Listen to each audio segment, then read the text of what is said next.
Welcome to Blizzard Fire. We hope this video helps fire up your solution. You start by confirming exactly what receiver you have and why it matters. USB dongles behave differently from PCIe cards, so note the port and power requirements.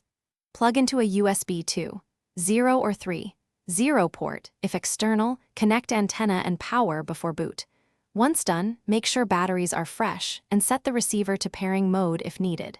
Meanwhile, have the correct drivers and firmware on a USB stick, so you can install them immediately when prompted.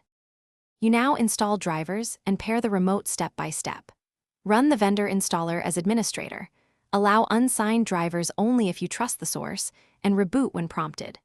After boot, open Device Manager to confirm the receiver appears under USB or COM ports. Update the driver manually if it shows as unknown. Then place both remote and receiver into pairing mode.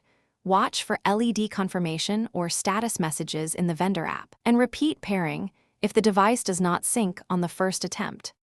You finish by configuring and validating the connection. Open the vendor utility to calibrate buttons and axes, assign profiles, and write settings to device memory so they persist. Next, test inputs in Control Panel or in a target application. Verify range, latency, and that channels don't clash with nearby wireless devices.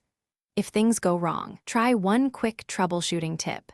Change the USB port and disable Windows Power saving for that port.